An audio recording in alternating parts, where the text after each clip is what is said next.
قرآن مجید کی سورۃ الانعام میں اللہ تعالیٰ فرماتے ہیں وَهُوَ الَّذِي يَتَوَفَّاكُم بِاللَّيْلِ وَيَعْلَمُ مَا جَرَحْتُم بِالنَّهَارِ ثُمَّ يَبْعَثُكُم فِيهِ لِيُقْضَىٰ أَجَلٌ مُّسَمًّى ثُمَّ إِلَيْهِ مَرْجِعُكُمْ ثُمَّ يُنَبِّئُكُم بِمَا كُنتُمْ تَعْمَلُونَ وَهُوَ الْقَاهِرُ فَوْقَ عِبَادِهِ وَيُرْسِلُ عَلَيْكُمْ حَفَظًا حتى إذا جاء أحدكم الموت توفته رسلنا وهم لا يفرطون ثم ردوا إلى الله مولاهم الحق ألا له الحكم وهو أسرع الحاسبين۔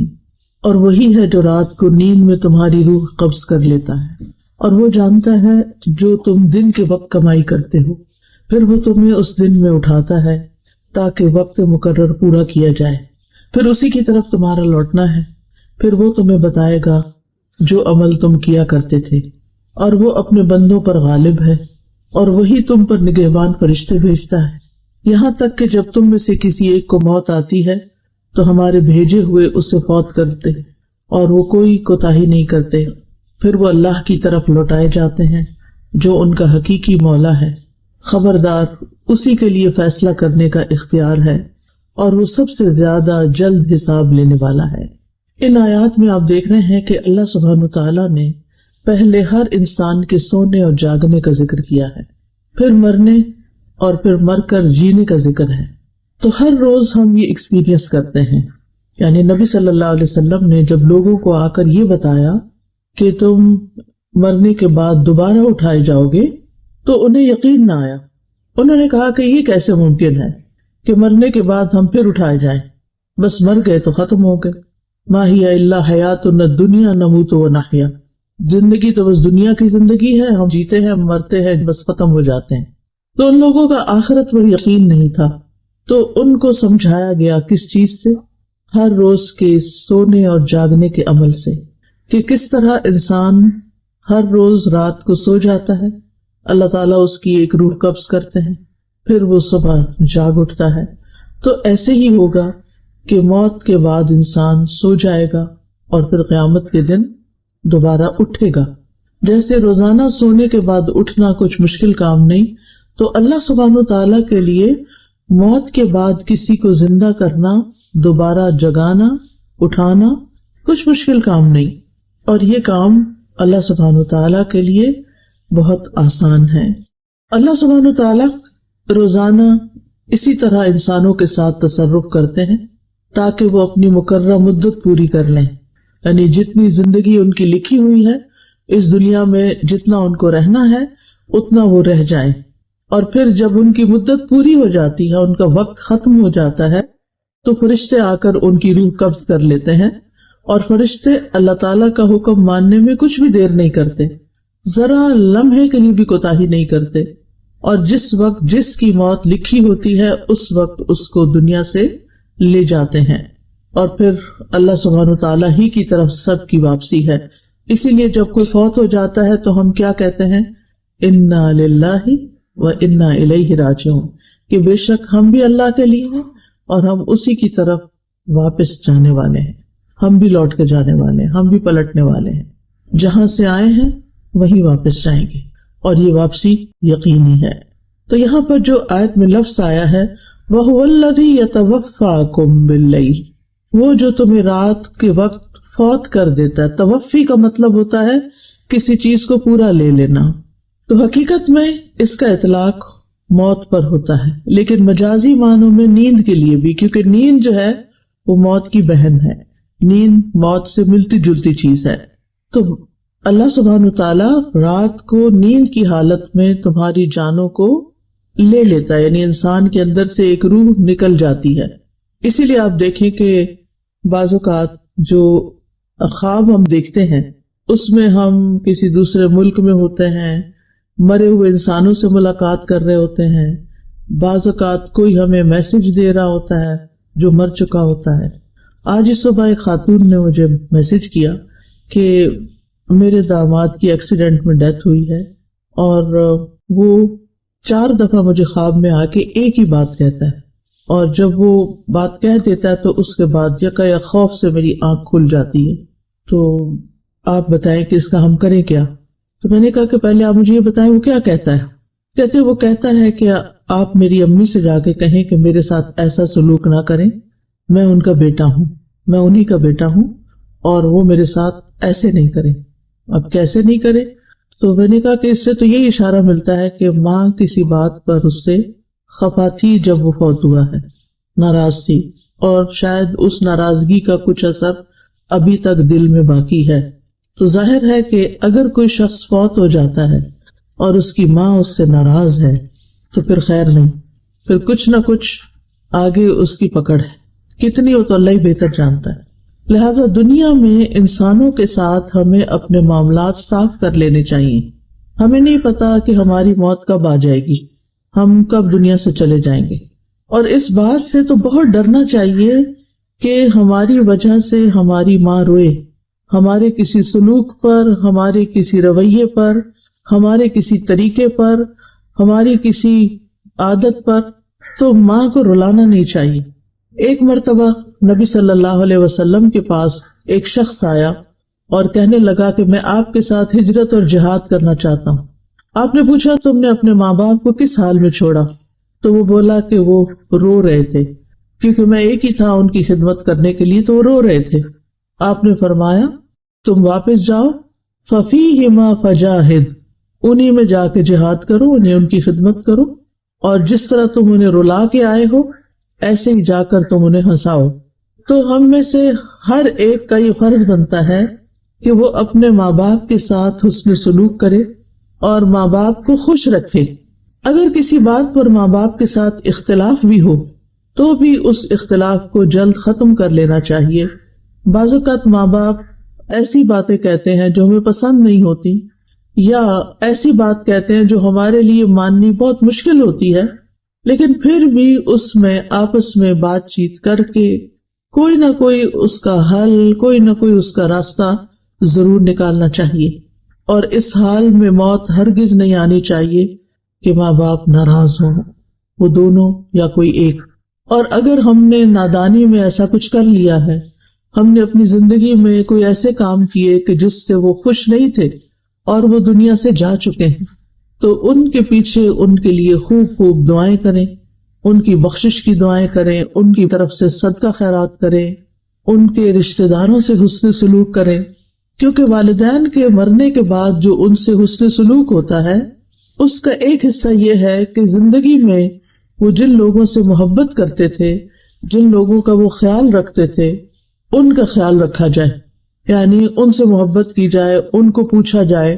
بعض اوقات وہ اپنے بہن بھائیوں کو، رشتہ داروں کو جو مالی لحاظ سے کمزور ہے ان کی کچھ مال سے مدد کرتے تھے، اور اگر اللہ ہمیں توفیق دے تو اپنے والدین کی ان رشتہ داروں کی مالی مدد جاری رکھنی چاہیے.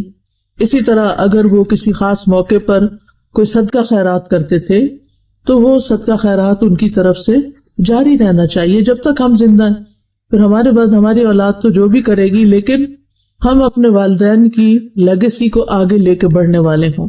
حضرت عمر رضی اللہ عنہ کے ایک بیٹے تھے عبداللہ بن عمر، جو نبی صلی اللہ علیہ وسلم کی ہر معاملے میں بہت اتباع کیا کرتے تھے، بہت پیروی کرتے تھے. تو ایک بار وہ حج پہ جا رہے تھے. ان کا طریقہ یہ تھا کہ جب حج پہ جاتے تھے تو اونٹ کے ساتھ ساتھ اپنا گدھا بھی رکھتے تھے. آپ کو معلوم ہے کہ اونٹ کی سواری تھکا دینے والی ہوتی ہے، اور جب وہ اونٹ پر بیٹھے بیٹھے تھک جاتے تھے تو پھر گدھے کو سواری کے لیے استعمال کرتے تھے. اور راستے میں چونکہ مٹی گرد بہت ہوتی تھی تو وہ اپنے سر پہ پگڑی پہنتے تھے. اب وہ جا رہے تھے تو راستے میں ایک بدو ملا، تو اس سے ملاقات کی تو پتہ چلا کہ یہ حضرت عمر کے دوست کا بیٹا ہے. تو انہوں نے اپنا گدھا بھی اور اپنی پگڑی دونوں ان کو دے دی. تو حضرت عبداللہ بن عمر کے ساتھی کہنے لگے کہ آپ نے تو دونوں چیزیں اس کے حوالے کر دی، آپ کا سفر کیسے گزرے گا؟ تو کہنے لگے کہ یہ میرے والد عمر کے دوست کا بیٹا تھا، تو مجھے خیال آیا کہ میں اس کے ساتھ حسن سلوک کروں، کیونکہ اس کا باپ میرے باپ کا دوست تھا. تو ہمارا دین کہاں تک ہمیں خیر خواہی اور خیال رکھنے اور رشتوں کو نبھانے اور تعلقات کو نبھانے کا حکم دیتا ہے. اور یہ صحابہ کرام تھے جن کے دلوں میں دنیا کی محبت نہیں تھی، اپنے لیے کم ہی کچھ بچا کے رکھتے تھے، دینے والے تھے. اور عربوں کے دل تو ویسے بھی بڑے وسیع ہوتے ہیں، اور ایک قدرتی بھی ان کے اندر دینے کا مزاج پایا جاتا ہے، لیکن اسلام نے آ کر اس دینے کے مزاج کو اور خوبصورت بنا دیا اور اللہ کی خاطر کرنے والا بنا دیا، جس کا پھر اجر ہی اجر ہے۔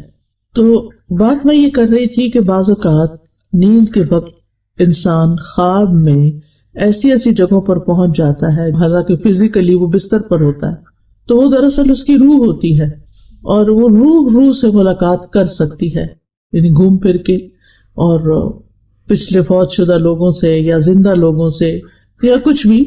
تو یہ اللہ تعالیٰ کا ایک ایسا نظام ہے، اللہ تعالیٰ کی قدرت کا ایک ایسا مظہر ہے جسے ہم سب ایکسپیرینس کرتے ہیں، اور اس سے پتہ چلتا ہے کہ اللہ سبحانہ تعالیٰ وہ کام کرتا ہے جو بندے نہیں کر سکتے۔ یعنی اللہ تعالیٰ اگر روح لے جائے اور واپس نہ کرے تو کوئی بندہ اس روح کو ڈال نہیں سکتا، اور اگر اللہ تعالیٰ کسی کو بچانا چاہے تو کوئی کسی کو مار نہیں سکتا، وہ اس کی حفاظت کے لیے کوئی بھی رستہ نکال دے گا۔ لہٰذا ہماری زندگیوں میں بہت سی ایسی چیزیں ہو جاتی ہیں جن کے بعد ایک سوالیہ نشان رہ جاتا ہے کہ ایسا کیوں ہوا۔ تو بات یہ ہے کہ یہ تقدیر کا ایک حصہ تھا، اللہ کا فیصلہ تھا جو پورا ہو گیا۔ اس کے پیچھے کیا حکمت تھی، کیا بہتری تھی، بعض اوقات ہمیں سمجھ میں نہیں آتا، لیکن اللہ سبحانہ وتعالی ہر چیز کا علم رکھتا ہے۔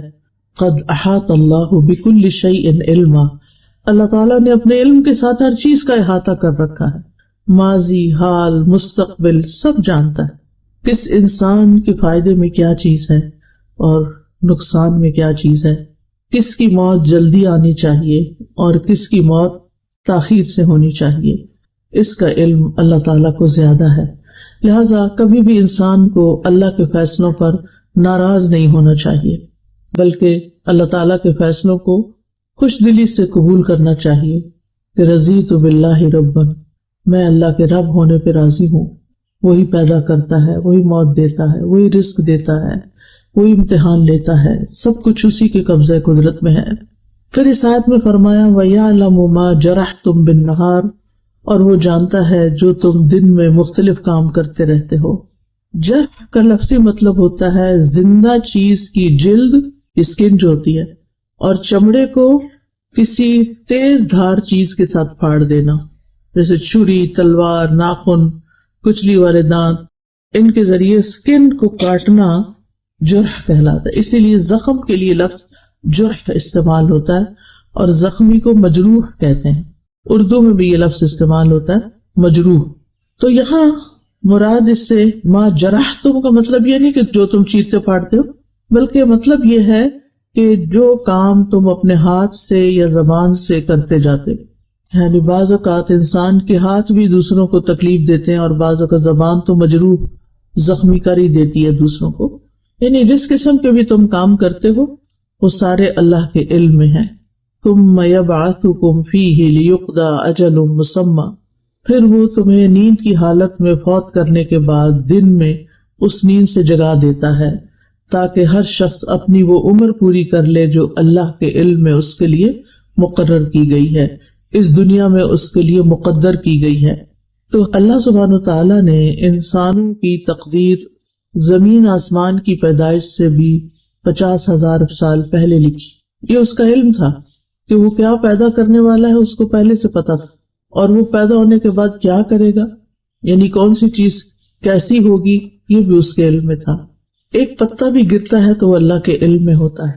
تو بعض اوقات میں جب کسی درخت کو دیکھتی ہوں تو حیران ہو جاتی ہوں کہ اس کے پتوں کا ہم احاطہ نہیں کر سکتے صرف ایک درخت کے، یعنی کچھ درخت اتنے گھنے ہوتے ہیں کہ جیسے بیری کا درخت ہے یا اور بھی کئی درخت ہوتے ہیں، ٹالی وغیرہ ہوتی ہے، کہ اگر ہم ان کو گننا چاہیں نا تو ہمارے دل لگ جائیں، یعنی ان کو، اور پھر بھی شاید غلطی کر جائیں، اور یہ سارے جھڑتے ہیں اور پھر زمین میں گل مل جاتے ہیں، پھر نئے پتے آ جاتے ہیں، سال ہر سال تک یہی کچھ ہوتا رہتا۔ یہ سب کچھ اللہ کو پہلے سے پتا تھا کہ یہ درخت فلاں جگہ لگے گا اور اس پر ہر سال اتنے پتے آئیں گے، اس درخت کی عمر اتنے سال ہے۔ ہمیں نہیں پتا ہوتا کب یہ درخت جل جائے، ختم ہو جائے، لیکن اللہ کو پتا ہے۔ ایسے ہی انسانوں کے بارے میں ہمیں نہیں پتا ہوتا کب کس دن کس کی موت کا وقت لکھا ہے اور وہ آ جائے، لیکن اللہ کو پتا ہوتا ہے۔ تو یہ اللہ تعالیٰ کا علم ہے، اور یہاں سے یہ بات بھی پتہ چلتی ہے کہ موت کا وقت مقرر ہے، وہ آگے پیچھے نہیں کیا جا سکتا۔ ہاں یہ ضرور ہو سکتا ہے کہ کچھ اعمال جو ہیں انسان کی زندگی میں برکت پیدا کرتے ہیں اور تھوڑے وقت میں انسان بہت کچھ کر کے چلا جاتا ہے اس دنیا سے، لیکن یہ بات یاد رکھنی چاہیے، نمبر ایک یہ کہ ہم یہاں ہمیشہ رہ نہیں سکتے اس دنیا میں، ہمیں یہاں سے جانا ہی جانا ہے، یعنی ہم میں سے ہر ایک پر موت آنی ہے۔ اور دوسری بات یہ ہے کہ موت کے بعد اللہ کے پاس جانا ہے، اللہ کو منہ دکھانا ہے۔ ثم الیہ مرجعکم، یعنی تمہارا اس دنیا میں اپنی زندگی کے پورا ہو جانے کے بعد اکیلے اللہ کی طرف لوٹ جانا ہے۔ ٹھیک ہے، لوٹ جانا ہے، پھر کیا ہوگا؟ ثم ینبئکم، پھر وہ تمہیں بتائے گا بما کنتم تعملون، جو کچھ تم کرتے رہے۔ ہم میں سے ہر ایک کو سوچنا چاہیے وہ کیا کر رہا ہے اپنی زندگی کے ساتھ، کیا وہ جو کچھ کر رہا ہے وہ اللہ تعالیٰ کی پسند کے مطابق ہے یا اللہ تعالیٰ کی ناراضگی کے مطابق۔ ہم بعض اوقات بڑے اچھے اچھے کام کر رہے ہوتے ہیں، لیکن اس سے ہمارے دل میں کبھی بھی یہ خیال نہیں آیا کہ یہ ہم اللہ کو خوش کرنے کے لیے کر رہے ہیں، ہم کر رہے ہیں کیونکہ ہمیں اچھے لگتے ہیں، وہ کام ہمارے دل کو اچھے لگتے ہیں، ہمارے نفس کے مطابق ہوتے ہیں، ہمارا پیشن ہوتے ہیں، وہ اس لیے ہم کر رہے ہوتے ہیں۔ لیکن ہم میں سے ہر ایک کو سوچنا چاہیے کہ جو کچھ بھی وہ کر رہا ہے وہ کس کے لیے کر رہا ہے اور اس کا بدلہ وہ کس سے چاہتا ہے۔ ثم ینبئکم بما کنتم تعملون، اب یہ جو بتایا جائے گا نا تو اس سے پتہ چلتا ہے کہ ہم میں سے ہر ایک اپنا نامہ اعمال دیکھے گا، اور جب دیکھے گا تو پکار اٹھے گا ما لہذا الکتاب لا یغادر صغیرۃ ولا کبیرۃ الا احصاها، اس کتاب کو کیا ہو گیا ہے کہ اس نے نہ کوئی چھوٹی بات چھوڑی ہے نہ کوئی بڑی، مگر اس کو گن گن کے لکھ لیا، شمار کر لیا ہے۔ مثلاً اگر ایک انسان کو جھوٹ بولنے کی عادت ہے اور وہ زندگی میں 1000 جھوٹ بولتا ہے تو صرف جھوٹ نہیں لکھے ہوں گے بلکہ جھوٹوں کی تعداد بھی لکھی ہوئی ہوگی، کتنے 1000 جھوٹ بولے اس شخص نے۔ اور اسی طرح باقی اعمال بھی، اتنی رکعتیں اس نے پڑھی، اتنے قرآن کے حرف پڑھے، کیونکہ ہر حرف پہ 10 نیکیاں ملنے والی ہیں، تو وہ حروف بھی گنے ہوئے ہوں گے، ایک ایک ذرہ جو ہے اس کا بدلہ ہے۔ قرآن مجید میں آتا ہے ان اللہ لا یظلم مثقال ذرۃ وان تک حسنۃ یضاعفها ویؤت من لدنہ اجرا عظیما، اللہ کسی جان پر ایک ذرے جتنا بھی ظلم نہیں کرتا، ایک ڈاٹ جتنا، ڈاٹ بھی بڑا ہوتا ہے، ذرہ اس سے بھی چھوٹا ہوتا ہے، اور اگر وہ ذرہ نیکی کا ہو تو اس کو وہ کئی گنا زیادہ بڑھا دیتا ہے، ملٹی پلائی کر دیتا ہے، اور اپنے پاس سے اجر عظیم عطا کرتا ہے۔ یہ ہے ہمارا رب اللہ الرحمن، کہ جو ہماری نیکیوں کی اس قدر قدردانی کرتا ہے کہ بڑے اعمال تو اپنی جگہ، لیکن چھوٹا سا عمل بھی وہ قبول کرتا ہے، وہ چھوٹے سے عمل سے بھی راضی ہو جاتا ہے، اور اگر خلوص کا ذرے جتنا عمل بھی ہو تو اس کو بھی اللہ سبحانہ تعالیٰ بہترین اجر سے نوازے گا۔ وَيُؤْتِ مِن لَّدُنْهُ أَجْرًا عَظِيمًا، یعنی اللہ کے پاس تو بہت کچھ ہے، اس کے خزانے تو بہت وسیع ہیں، لہٰذا وہ اپنے پاس سے انسان کو اجر عظیم عطا کرے گا۔ یہ اللہ کا فضل ہے، یہ اللہ کی رحمت ہے۔ حلال کمائی میں سے ایک لقمہ جو انسان اللہ کے راستے میں خرچ کرتا ہے، اللہ سبحانہ تعالیٰ اس کو اپنے دائیں ہاتھ سے قبول کرتا ہے، دائیں ہاتھ میں لیتا ہے، پھر اس کو بڑھاتا ہے، بڑھاتا ہے، بڑھاتا ہے، حتیٰ کہ ایک لقمہ احد پہاڑ جتنا بڑا ہو جاتا ہے۔ آپ میں سے کسی نے احد پہاڑ دیکھا ہوگا، تقریباً 12 میل تک اس کی رینج ہے، اور بہت ہیوی قسم کا پہاڑ ہے، بھاری قسم کا۔ صرف ایک مورسل، ایک لقمہ جو آپ کسی کو کھلا دیتے ہیں، بس شرط یہ ہے کہ اللہ کی خاطر کھلائے، اور شرط یہ ہے کہ حلال کمائی میں سے ہو، کیونکہ ان اللہ طیب لا يقبل الا الطیب، اللہ تعالیٰ پاک ہے اور وہ پاک چیز کے علاوہ قبول ہی نہیں کرتا، یعنی حرام مال کو وہ قبول نہیں کرتا، مشکوک مال کو وہ قبول نہیں کرتا، پاکیزہ مال ہی کو قبول کرتا ہے، جو انسان محنت سے کماتا ہے اور پھر محنت سے اپنے دل لگا کے اس کو خرچ کرتا ہے، اپنے دل کی خوشی سے اس کو آگے دیتا ہے، اور پھر صحیفوں میں تو ایک ایک چیز لکھی ہوئی ہے جسے کوئی مٹا نہیں سکتا، اور ہر چھوٹی بڑی بات، کلو کبیر و صغیر مستطر، ہر چھوٹی سے چھوٹی چیز اور بڑی سے بڑی چیز سطروں میں لکھی ہوئی، مستطر، سطر کہتے ہیں نا لائن کو، یعنی تحریر شدہ ہے، ریکارڈڈ ہے، لکھی ہوئی ہے۔ اللہ تعالیٰ فرماتے ہیں سورۃ المجادلہ میں احصاہ اللہ ونسوہ، اللہ نے انہیں گن گن کر رکھا ہے جبکہ وہ اسے بھول چکے. انسان اپنے اعمال کر کے بھول جاتا ہے، زبان سے باتیں نکال کے بھول جاتا ہے، اپنے رویوں کو فراموش کر دیتا ہے، لیکن اللہ سبحانہ وتعالیٰ اس کو نہیں بھولتا. وَهُوَ الْقَاهِرُ فَوْقَ عِبَادِهِ، اور وہ اپنے بندوں کے اوپر غالب ہے، قاہر ہے. امام راضی کہتے ہیں اس قہر کے کئی معنی ہیں. ایک معنی ہے کہ اللہ تعالیٰ اس طرح غالب ہے کہ ایک چیز کو عدم سے وجود میں لے آتا ہے، یعنی he makes something out of nothing. تو عدم سے وجود میں لانے والا صرف وہ ہے. ہم انسان جو کچھ بناتے ہیں وہ اللہ کے بنائے ہوئے چیزوں کو مولڈ کرتے رہتے ہیں، اسی کو ڈھالتے ہیں، مختلف شکلوں میں ان کو بنا لیتے ہیں، اپنے پاس سے کچھ نہیں کر سکتے کہ کوئی چیز سرے سے ہے ہی نہیں اور ہم اس کو ایجاد کر لیں. دوسرا یہ ہے کہ جو چیزیں موجود ہیں ان کو وہ فنا کرنے پر بھی غالب ہے، یعنی نہیں تو بنانے پہ قادر ہے، اور ہے تو اس کو ملیا میٹ کرنے پر بھی قادر ہے. اور پھر تیسری چیز یہ ہے کہ متضاد چیزوں کو پیدا کرتا ہے، یعنی رات اور دن اور اسی طرح بہت ساری چیزیں. اور چوتھی بات یہ کہ وہ اپنے فیصلوں کو نافذ کرنے پہ قادر ہے، یعنی جو اس نے ڈیسائیڈ کیا ہو وہ اس کو کر لیتا ہے. یعنی انما امرہ اذا اراد شیئا ان یقول له کن فیکون، اس کو صرف کن کہنے کی ضرورت ہوتی ہے. 4 چیزوں کو اس نے اپنے ہاتھ سے بنایا، باقی سب کن کہہ کے بنایا. وہ 4 چیزیں کون سی ہیں؟ قلم، آدم علیہ السلام، جنت عدن اور عرش الہی، اور باقی چیزیں کن کہہ کے. ان 4 چیزوں کو اللہ نے بڑی عزت بخشی ہے. قلم کو عزت دی ہے، عرش کو عزت دی ہے، آدم علیہ السلام کو عزت دی ہے، اور جنت عدن کو عزت دی ہے. پھر فرمایا وَيُرْسِلُ عَلَيْكُمْ حَفَظًا، وہ تم پر نگران بھیجتا ہے، یعنی فرشتے. حفاظت کے فرشتوں کی 2 قسمیں ہیں. ایک وہ ہیں جو ہمارے جسم کی حفاظت پر مامور ہیں، بدن کی حفاظت کرتے ہیں اور اس کو گھیرے ہوئے ہوتے ہیں، اس سے شیطان کی تکلیفوں کو دور کرتے ہیں. سورۃ الرعد میں آتا ہے لَهُ مُعَقِّبَاتٌ مِّن بَيْنِ يَدَيْهِ وَمِن خَلْفِهِ يَحْفَظُونَهُ مِنْ أَمْرِ اللَّهِ، اس کے لیے اس کے سامنے سے اور اس کے پیچھے سے پہرے دار مقرر ہیں جو اللہ کے حکم سے اس کی حفاظت کرتے ہیں.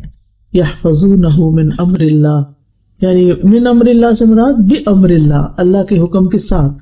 دوسرے وہ فرشتے ہیں جو انسان کے اعمال کی حفاظت پر مامور ہیں، یعنی جو ایک ایک حرکت اور ایک ایک کام پر نگاہ رکھتے ہیں اور ہر ایکشن، ہر چیز کا پورا ریکارڈ مینٹین کر رہے ہیں. جیسے کہ اللہ تعالیٰ فرماتے ہیں ام یحسبون انا لا نسمع سرهم ونجواهم بلا ورسلنا لدیہم یکتبون، کیا وہ سمجھتے ہیں کہ ہم ان کے راز اور ان کی سرگوشیاں نہیں سنتے؟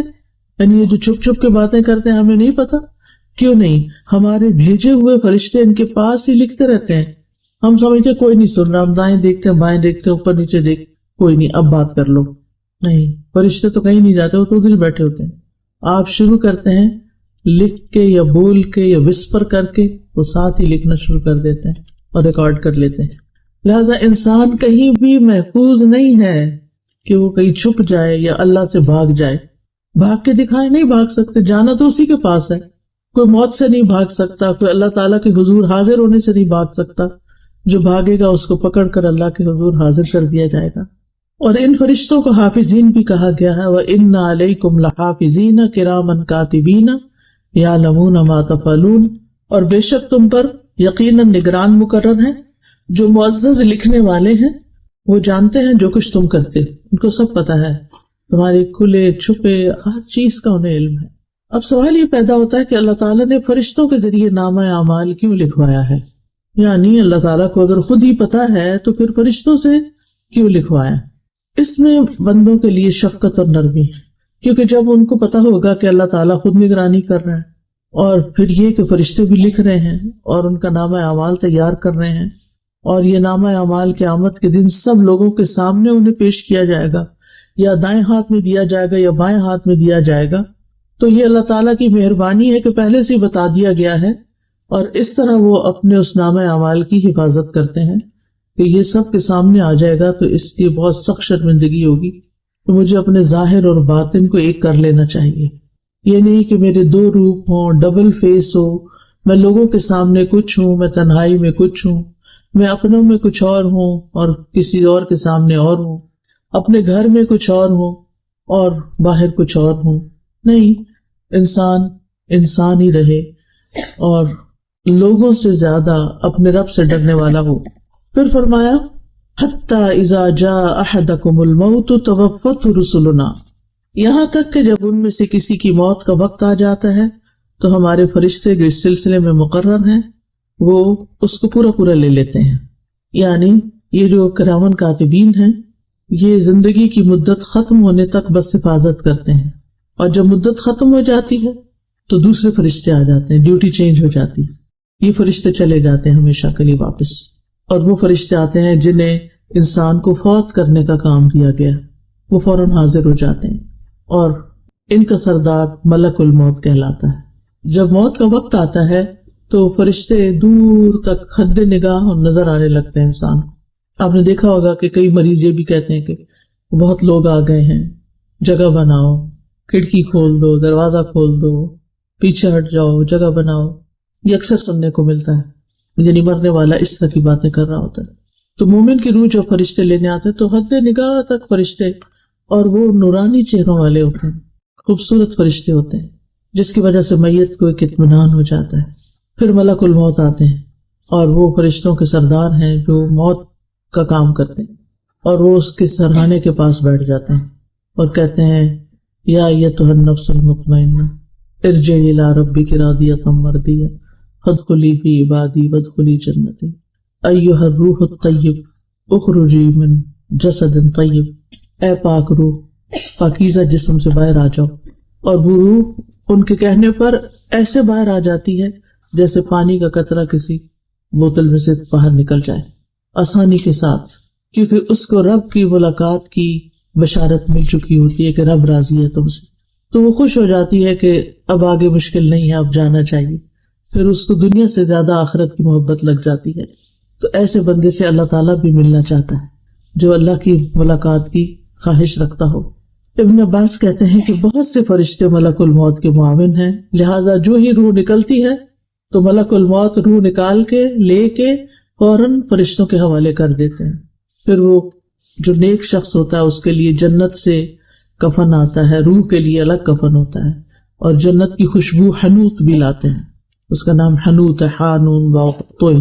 تو وہ اس خوشبودار کفن میں اس کی روح لپیٹتے ہیں اور اس کو لے جاتے ہیں فوراً. یعنی فرشتے اس کو لے کے آگے چل پڑتے، آسمانوں کی طرف جاتے ہیں. جہاں جہاں سے فرشتے گزرتے ہیں اس روح کو لے کر، تو فرشتوں کا کوئی بھی گروہ جو راستے میں نظر آتا ہے وہ پوچھتا ہے کہ یہ کون پاکیزہ روح ہے. یعنی اس کی خوشبو کی وجہ سے اور اس کے احترام کی وجہ سے تو پتہ چلتا ہے کہ یہ تو فلاں جو دنیا میں اس کا سب سے اچھا نام تھا، عزت سے جس نام سے اس کو بلایا جاتا تھا اس نام کے ساتھ بتایا جاتا ہے کہ فلاں کی روح جا رہی. حتیٰ کہ وہ پہلے آسمان تک پہنچتی ہے، پھر وہ دروازہ کھٹکھٹاتے ہیں، پھر وہ پوچھتے ہیں کہ کون ہے، تو بتایا جاتا ہے کہ فلاں کی روح ہے. پھر اس دروازہ کھول دیا جاتا ہے اور کرتے کرتے اس طرح 7ویں آسمان پہ پہنچ جاتی ہے، علیین میں، اعلیٰ علیین میں پہنچ جاتی. تو بہرحال دنیا میں جسم کو نہلایا دھلایا جاتا ہے اور پھر قبر میں لٹایا جاتا ہے، اور پھر اس کی روح واپس آتی ہے اس کے جسم میں، اور پھر حساب کتاب ہوتا ہے. وَهُمْ لَا يُفَرِّطُونَ، اور وہ روح نکالنے میں کوئی کمی نہیں کرتے، یعنی وقت مقرر سے پہلے نہیں جاتے اور موت کا وقت پورا ہونے کے بعد تاخیر نہیں کرتے. یعنی اپنی ڈیوٹی پرفیکٹلی انجام دیتے ہیں، کوئی کوتاہی نہیں کرتے، نہ پہلے جاتے نہ لیٹ جاتے، این ٹائم پر. اور پھر یہ بھی معنی کیا گیا ہے کہ روح کو اس کے مقام تک پہنچانے میں کوئی کمی نہیں کرتے. اگر وہ اعلیٰ علیین سے تعلق رکھتا ہے تو وہاں لے جاتے ہیں اس کو، اور اگر کوئی برا انسان ہے، بدکار انسان ہے، تو اس کو سجین میں بھی لے جاتے ہیں، کیونکہ آسمان کے دروازے ایسے لوگوں کے لیے کھلتے ہی نہیں، اور ان کو پٹخا مارا جاتا ہے اور سجین میں ان کی روح جاتی ہے. اور سجین ایک قید خانہ ہے. سجین کے بارے میں عام طور پر لوگوں کے اندر غلط فہمی پائی جاتی ہے.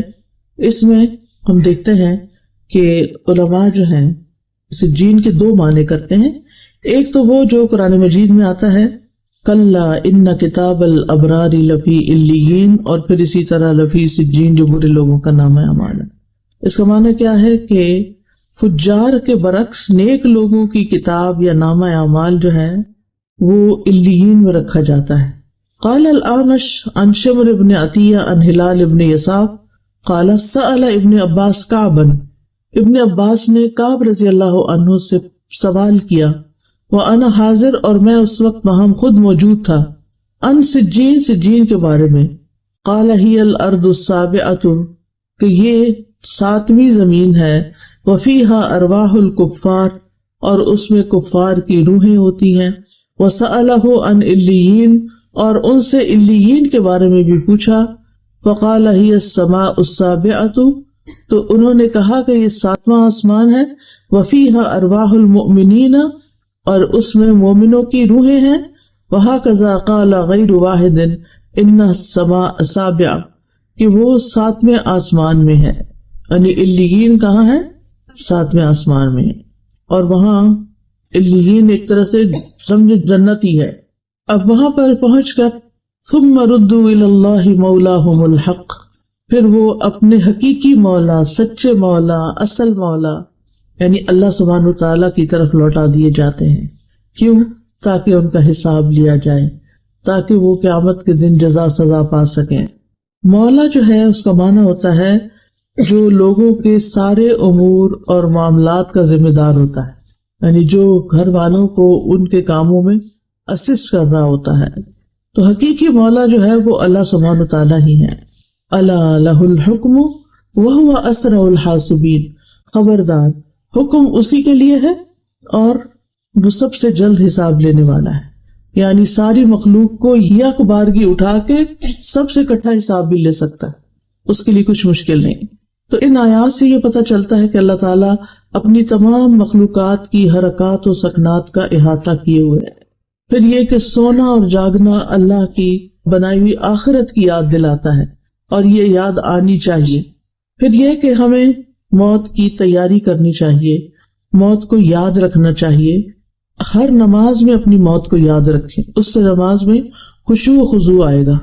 پھر موت کی حقیقت پہچاننے کے لیے دوسری مصیبتیں ہلکی ہو جاتی ہیں، اور کسی کی موت کی خبر سن کے اپنی موت کے بارے میں ضرور سوچیں. یہ نہ سوچے کہ ہمارا تو اس سے تعلق کوئی نہیں، وہ تو دوسرا خاندان ہے اور اس کو کووڈ-19 کی ویکسین سوٹ نہیں کی، لہٰذا اس پر تو یہ مسئلہ ہو گیا اور ایسے فوت ہو گیا تو ہماری تو ابھی نہیں باری.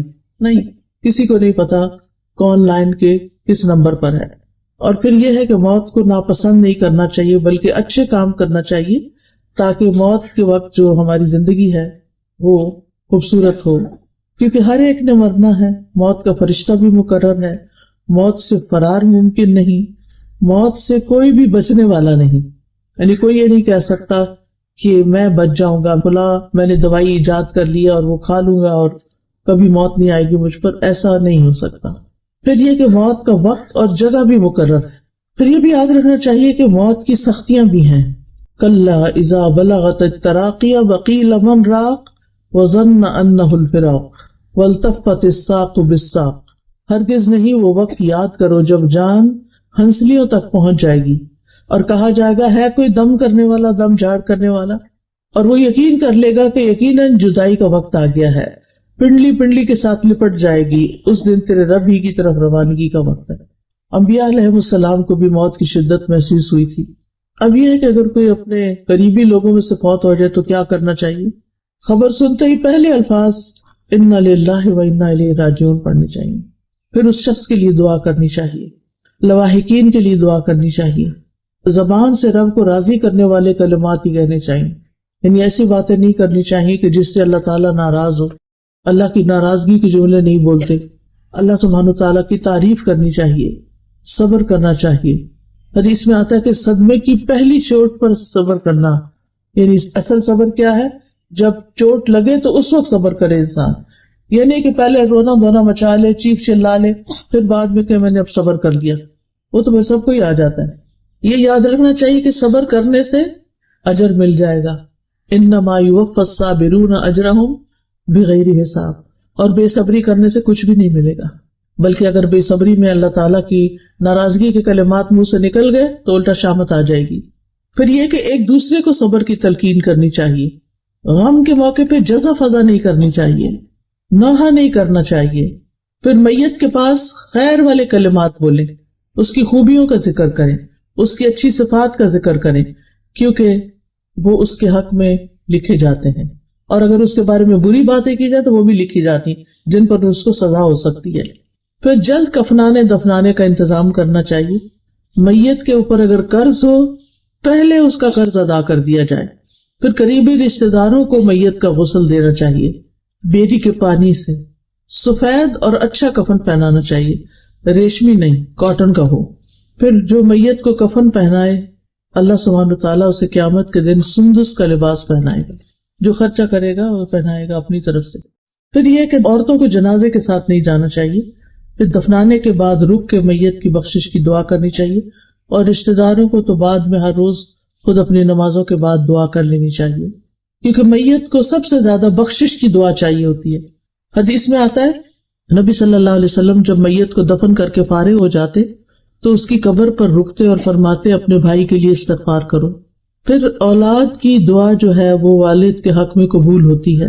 اولاد کی دعا میت کی یعنی اپنے والدین کی درجات کی بلندی کا باعث بھی ہوتی ہے. 3 اعمال کے علاوہ باقی اعمال کے سلسلے ختم ہو جاتے ہیں.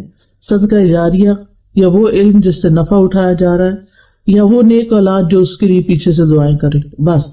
پھر خیر کا کوئی کام بھی اس کی طرف سے کیا جائے گا تو اس کو ثواب ملے گا انشاءاللہ. پھر میت کی طرف سے صدقہ بھی کرنا چاہیے. اس میں حضرت عائشہ سے روایت ہے کہ ایک آدمی نے پوچھا کہ میری ماں صدقہ کرنا بہت پسند کرتی تھی، اگر میں اس کی طرف سے کروں تو کیا مجھے فائدہ ہوگا؟ تو آپ نے فرمایا ہاں. ابن عباس کہتے ہیں کہ سعد بن عبادہ کی والدہ ان کی غیر موجودگی میں فوت ہو گئی. انہوں نے عرض کیا اللہ کے رسول صلی اللہ علیہ وسلم میری والدہ فوت ہو گئی اور میں موجود نہیں تھا، کیا ان کی طرف سے میرا صدقہ کرنا ان کو فائدہ دے گا؟ آپ نے فرمایا ہاں. تو سعد نے کہا میں آپ کو گواہ بناتا ہوں کہ میرا پھلدار باغ ان کی طرف سے صدقہ ہے. پھر میت کے چھٹے ہوئے روزے رکھنے چاہیے جو ان کے وارثین وغیرہ ہوں. پھر میت کی طرف سے ہو ممکن تو حج بھی کیا جائے. اور پھر یہ کہ دعا میں اللہ تعالیٰ نے بہت فائدہ رکھا ہے، دعائیں خوب کرنی چاہیے آخرت کی کامیابی کے لیے، امتحان میں ثابت قدمی کے لیے. کیونکہ انسان جیسے دنیا میں بھی نروس ہو جاتا ہے نا امتحان میں، تو آخرت کا امتحان تو اس سے بھی سخت ہے. تو اللہ تعالیٰ ان لوگوں کو ثابت قدمی عطا فرمائے گا جو نیک باتوں کے ساتھ اس دنیا میں ثابت قدم رہتے ہیں. یثبت اللہ الذین آمنوا بالقول الثابت فی الحیات الدنیا وفی الآخرہ. تو اللہ تعالیٰ سے دعا ہے کہ وہ ہمیں ہدایت کے راستے پر ثابت قدمی عطا فرمائے تاکہ جب ہم اس سے ملیں تو وہ ہم سے راضی ہو جائیں. وآخر دعوانا ان الحمد للہ رب العالمین.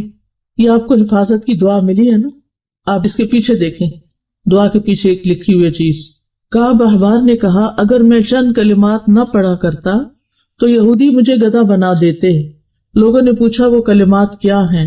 کعب نے کہا اعوذ بوجہ اللہ العظیم الذی لیس شیء اعظم منہ وبکلمات اللہ التامات التی لا یجاوزہن بر ولا فاجر وباسماء اللہ الحسنى كلها ما علمت منها وما لم اعلم ومن شر ما خلق وبرأ وذرأ. اس کا مطلب ہے میں اللہ کے چہرے کی پناہ لیتا ہوں جس سے عظیم کوئی اور چیز نہیں، اور اس کے مکمل کلمات کے ساتھ پناہ چاہتا ہوں جن سے کوئی نیک یا بد آگے نہیں بڑھ سکتا، اور اس کے تمام اسماء حسنہ کے ساتھ پناہ چاہتا ہوں جن کو میں جانتا ہوں اور جن کو میں نہیں جانتا، اور اس چیز کے شر سے جس نے ان کو بنایا، پیدا کیا اور پھیلایا. تو انشاءاللہ بہت سے شر سے پروٹیکشن ہوگی.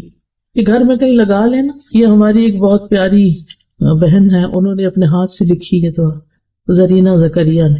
ان کو عربی لکھنی نہیں آتی تھی، جب انہوں نے کورس کیا تو الف بے لکھنا سیکھا. پھر کورس کے بعد انہوں نے باقاعدہ جو کیلی گرافی ماسٹرز ہوتے ہیں ان سے اور سیکھا.